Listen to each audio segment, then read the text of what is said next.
Hi friends, welcome back to Santanu kitchen. ಇವತ್ತಿನ ವಿಡಿಯೋದಲ್ಲಿ ಅನೇಕ ರೀತಿಯ ಕಿಚನ್ ಟಿಪ್ಸ್ಗಳನ್ನು ನಿಮ್ಮ ಜೊತೆ ಶೇರ್ ಮಾಡ್ತಾ ಇದ್ದೀನಿ. ವಿಡಿಯೋನ ಲಾಸ್ಟ್ ತನಕ ನೋಡಿ, ಹಾಗೆ ಸಬ್ಸ್ಕ್ರೈಬ್ ಮಾಡಿಲ್ಲ ಅಂದರೆ ಪ್ಲೀಸ್ ಸಬ್ಸ್ಕ್ರೈಬ್ ಮಾಡಿಕೊಂಡು ವಿಡಿಯೋನ ನೋಡಿ.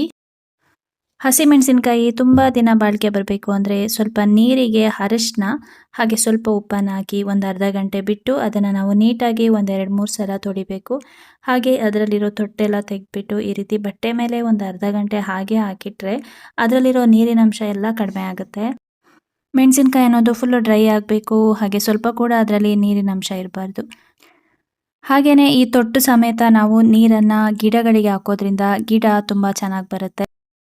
ಹಾಗೆ ಹಸಿಮೆಣಸಿನಕಾಯಿ ಫುಲ್ ಡ್ರೈ ಆದಮೇಲೆ ಇದನ್ನು ಒಂದು ಕಂಟೈನರಿಗೆ ಸ್ವಲ್ಪ ಟಿಶ್ಯೂ ಪೇಪರ್ನ ಹಾಕಿ ಅದರಲ್ಲಿ ನಾವು ಹಸಿಮೆಣಸಿನಕಾಯಿ ಇಡೋದ್ರಿಂದ ಒಂದು 15-20 ದಿನ ನಾವು ಆರಾಮಾಗಿ ಅದನ್ನು ಉಪಯೋಗಿಸ್ಕೋಬೋದು.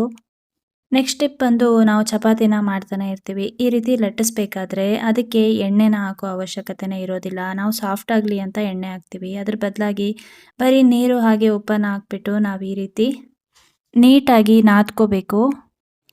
ಇದನ್ನು ಚೆನ್ನಾಗಿ ನಾದಿ ಒಂದು ಅರ್ಧ ಗಂಟೆ ನಾವು ಹಾಗೆ ಬಿಟ್ಟರೆ ಅದಾಗೆ ಸ್ಮೂತ್ ಆಗುತ್ತೆ. ಬೇಕು ಅಂದರೆ ನೀವು ಮತ್ತೆ ಎಣ್ಣೆನ ಸ್ವಲ್ಪ ಅದ್ರ ಮೇಲೆ ಹಾಕ್ಕೋಬೋದು. ಹಾಗೆಯೇ ನಾದಬೇಕಾದ್ರೆ ನಾವು ಎಣ್ಣೆ ಹಾಕೋ ಅವಶ್ಯಕತೆ ಇರಲ್ಲ, ಮತ್ತು ಚಪಾತಿ ಮಾಡಬೇಕಾದ್ರೂ ಕೂಡ ಎಣ್ಣೆ ಹಾಕೋ ಅವಶ್ಯಕತೆನೇ ಇರೋದಿಲ್ಲ.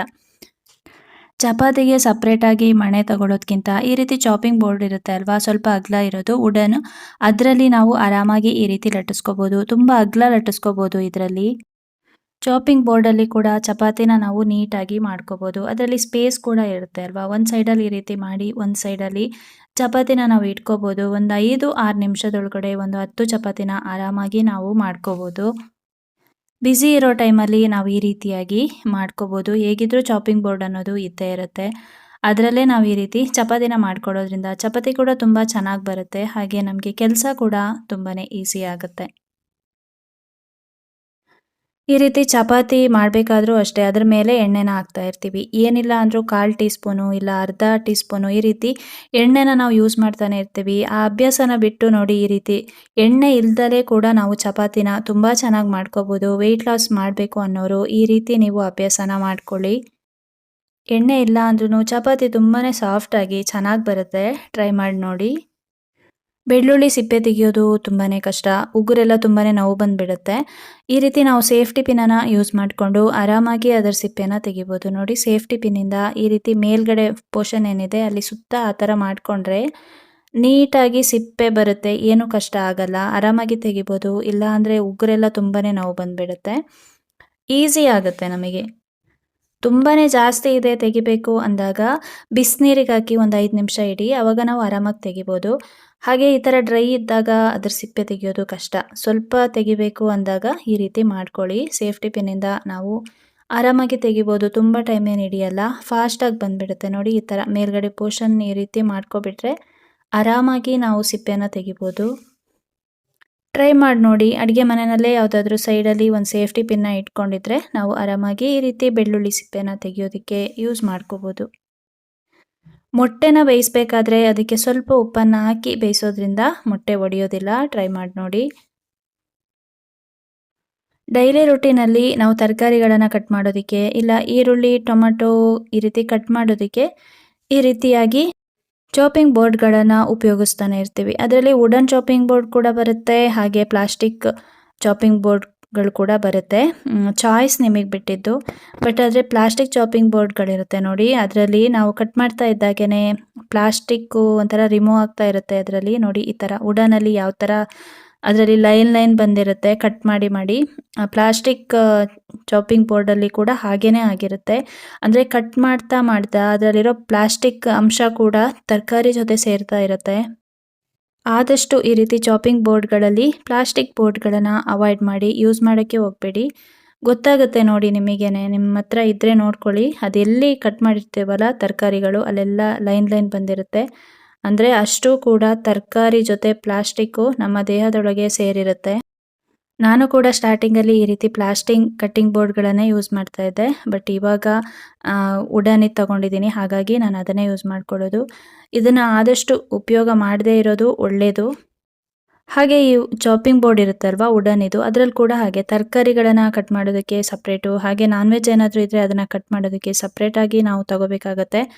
ನಾನ್ ವೆಜ್ ಕಟ್ ಮಾಡೋದ್ರಲ್ಲೇ ತರಕಾರಿ ಕಟ್ ಮಾಡೋಕ್ಕೆ ಹೋಗ್ಬೇಡಿ, ಯಾಕಂದರೆ ಅದರಲ್ಲಿ ಬ್ಯಾಕ್ಟೀರಿಯಾ ತುಂಬಾ ಫಾರ್ಮ್ ಆಗೋ ಚಾನ್ಸ್ ಇರುತ್ತೆ. ಹಾಗೆ ನಾನ್ ವೆಜ್ಗಳನ್ನು ಕಟ್ ಮಾಡಿದ್ರೂ ಕೂಡ ಅಷ್ಟೇ, ನಾವು ಅದನ್ನು ನೀಟಾಗಿ ಬಿಸಿನೀರಲ್ಲಿ ಉಜ್ಜಿ ತೊಳಿಬೇಕಾಗುತ್ತೆ. ಹಾಗೆಯೇ ಚಾಪಿಂಗ್ ಬೋರ್ಡ್ಗಳಿದ್ದರೆ ಅದನ್ನು ಬಿಸಾಡ್ದಲೇ ಈ ರೀತಿ ಅಡುಗೆ ಮನೆಯಲ್ಲಿ ಕಿಚನ್ ಕೌಂಟರ್ ಟಾಪ್ ಮೇಲೆ ಈ ರೀತಿ ಇಡ್ಬೋದು. ನಾವು ಸ್ಪೂನ್ ಏನಾದರೂ ಅಡುಗೆ ಮಾಡ್ತಾ ಇರಬೇಕಾದ್ರೆ ಅದ್ರ ಮೇಲ್ಗಡೆ ಇಡ್ಬೋದು.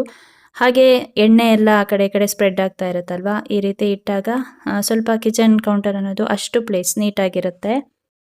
ಇಲ್ಲಾಂದರೆ ಏನಾದರೂ ವಸ್ತುಗಳನ್ನು ಇಡೋದಕ್ಕೆ ಅದನ್ನು ಉಪಯೋಗಿಸ್ಕೋಬೋದು. ನಾವು ಅಡುಗೆ ಮಾಡ್ತಾ ಇರಬೇಕಾದ್ರೆ ಫ್ರೈ ಮಾಡ್ತಾ ಇರ್ತೀವಿ ಈರುಳ್ಳಿ ಫ್ರೈನ. ಈರುಳ್ಳಿ ಫ್ರೈ ಸ್ವಲ್ಪ ಜಾಸ್ತಿ ಫ್ರೈ ಆದ್ರೇ ಅಡುಗೆ ಚೆನ್ನಾಗಿ ಬರೋದು. ಹಾಗಾಗಿ ಈರುಳ್ಳಿ ಹಾಕಿದ್ಮೇಲೆ ನಾವು ತಕ್ಷಣವೇ ಸ್ವಲ್ಪ ಅರಿಶಿನ ಹಾಗೆ ಉಪ್ಪನ್ನು ಹಾಕೋದ್ರಿಂದ ಅದು ತುಂಬಾ ಬೇಗ ಬೆಂದೋಗುತ್ತೆ. ಇಲ್ಲ ಅಂದರೆ ತುಂಬಾ ಜಾಸ್ತಿ ಟೈಮ್ ತಗೊಳುತ್ತೆ. ಬೇಕಾದರೆ ಟ್ರೈ ಮಾಡಿ ನೋಡಿ. ಅರಿಶಿನ ಹಾಗೆ ಉಪ್ಪು ಹಾಕೋದ್ರಿಂದ ನಾವು ಬೇಗನೆ ಈರುಳ್ಳಿನ ಬೇಯಿಸ್ಕೋಬೋದು. ಡೈಲಿ ರುಟೀನಲ್ಲಿ ನಾವು ಅನೇಕ ರೀತಿಯ ರೆಸಿಪಿಗಳನ್ನು ಮಾಡ್ತಾ ಇರ್ತೀವಿ. ಹಾಗೆ ಮಸಾಲಗಳನ್ನು ಕೂಡ ಹಾಕ್ತಾ ಇರ್ತೀವಿ. ಎಲ್ಲ ಮಸಾಲಗಳನ್ನು ಕೂಡ ನಾವು ಮನೆಯಲ್ಲಿ ಮಾಡ್ಕೊಳ್ಳೋದಿಲ್ಲ. ಕೆಲವೊಂದು ಮಸಾಲಗಳನ್ನು ನಾವು ಮಾರ್ಕೆಟಿಂದ ತಂದು ಯೂಸ್ ಮಾಡ್ತಾ ಇರ್ತೀವಿ. ಈ ರೀತಿ ನೋಡಿ, ಮಸಾಲ ಪೌಡರ್ಗಳನ್ನು ತಂದಾಗ ಅದ್ರ ಪ್ಯಾಕೆಟ್ ಏನಿದೆ ಮೇಲ್ಗಡೆ ಅದನ್ನು ಬಿಸಾಡಬೇಡಿ. ಯಾಕಂದರೆ ಅದರಲ್ಲಿ ವ್ಯಾಲಿಡಿಟಿ ಡೇಟ್ ಹಾಕಿರ್ತಾರೆ. ಹಾಗೆ ಯಾವ ಮಸಾಲ ಪೌಡರ್ ಅನ್ನೋದು ಕೂಡ ನಮಗೆ ಗೊತ್ತಿರುತ್ತೆ. ನೀವೇನಾದರೂ ಆ ಮೇಲ್ಗಡೆ ಇರೋ ಕವರ್ ಬಿಸಾಕಿದ್ರೆ ಪ್ಯಾಕೆಟ್ ಮಾತ್ರ ನಮ್ಮ ಹತ್ರ ಇರುತ್ತೆ. ಅದು ಯಾವ ಮಸಾಲ ಪೌಡರ್ ಅಂತಲೇ ನಮಗೆ ಗೊತ್ತಾಗೋದಿಲ್ಲ. ಹಾಗಾಗಿ ಯಾವ ಮಸಾಲ ಪ್ಯಾಕೆಟ್ ಇರುತ್ತೆ ಅಲ್ವಾ, ಅದರೊಳಗಡೆನೆ ಆ ಪ್ಯಾಕೆಟನ್ನು ಸ್ವಲ್ಪ ರಬ್ಬರ್ ಬ್ಯಾಂಡ್ ಹಾಕಿ ಈ ರೀತಿ ಉಲ್ಟಾ ಹಾಕಿ ಇಡಬೇಕು.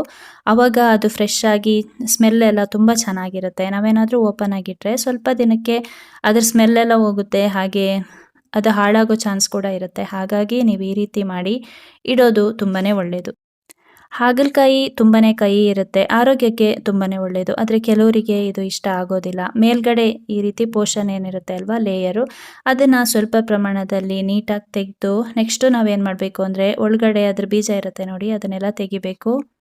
ಇದು ಕೂಡ ನಮ್ಮ ಆರೋಗ್ಯಕ್ಕೆ ತುಂಬಾ ಒಳ್ಳೆಯದು. ಆದರೆ ಕೆಲವರಿಗೆ ತುಂಬಾ ಹೀಟ್ ಆಗುತ್ತೆ, ಹಾಗೆ ಹೊಟ್ಟೆ ನೋವೆಲ್ಲ ಸ್ಟಾರ್ಟ್ ಆಗುತ್ತೆ.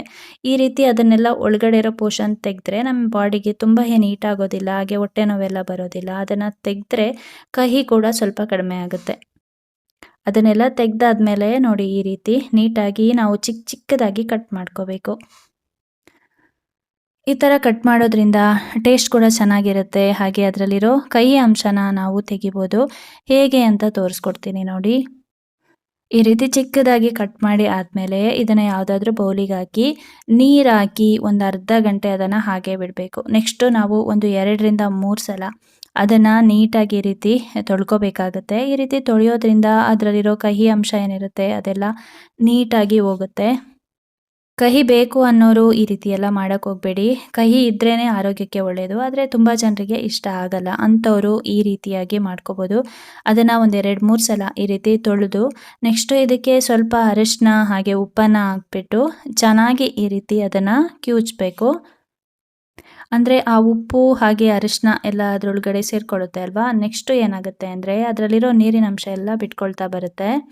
ಈಗ ನಾವು ಇದನ್ನು ನೀಟಾಗಿ ಈ ರೀತಿಯಾಗಿ ಹಿಂಡ್ಕೋಬೇಕು. ಇದನ್ನು ಹಿಂಡಿ ಸಪ್ರೇಟ್ ಯಾವುದಾದ್ರೂ ಒಂದು ಪಾತ್ರೆಗೆ ಹಾಕ್ಕೋಬೇಕು. ಈ ರೀತಿ ಮಾಡೋದ್ರಿಂದ ಅದರಲ್ಲಿ ಕಹಿ ಅಂಶ ಎಲ್ಲ ಹೋಗ್ತಾ ಬರುತ್ತೆ. ಕೆಲವೊಂದು ಸಲ ಮಕ್ಕಳು ತಿನ್ನೋದಿಲ್ಲ, ಆದರೆ ಇದನ್ನು ತಿಂದರೆ ಆರೋಗ್ಯಕ್ಕೆ ತುಂಬಾ ಒಳ್ಳೆಯದು. ಆವಾಗ ನೀವು ಈ ರೀತಿಯಾಗಿ ಮಾಡ್ಕೋಬೋದು. ನೋಡಿ, ಕಹಿ ಅಂಶ ಎಲ್ಲ ಆ ನೀರಲ್ಲೇ ಹೋಗ್ಬಿಡುತ್ತೆ. ನೆಕ್ಸ್ಟ್ ನಾವು ಪಲ್ಯ ಮಾಡೋದಕ್ಕಿಂತ ಮೊದಲು ಒಂದು ಪಾತ್ರೆಗೆ ಸ್ವಲ್ಪ ಎಣ್ಣೆನ ಹಾಕಿ ಇದನ್ನು ನೀಟಾಗಿ ಹುರ್ಕೋಬೇಕು. ಈ ರೀತಿ ಮಾಡೋದ್ರಿಂದ ಅದರಲ್ಲಿರೋ ಕಹಿ ಅಂಶ ಎಲ್ಲ ಹೋಗುತ್ತೆ. ಫ್ರೆಂಡ್ಸ್, ಇವತ್ತಿನ ಈ ವಿಡಿಯೋ ನಿಮಗೇನಾದರೂ ಸ್ವಲ್ಪನಾದರೂ ಯೂಸ್ಫುಲ್ ಅನಿಸಿದರೆ ದಯವಿಟ್ಟು ಒಂದು ಲೈಕ್ ಮಾಡಿ, ಶೇರ್ ಮಾಡಿ, ಕಮೆಂಟ್ಸ್ ಮಾಡಿ, ಹಾಗೆ ಸಬ್ಸ್ಕ್ರೈಬ್ ಮಾಡ್ಕೊಳ್ಳಿ. Thank you friends. Thanks for watching. Thank you.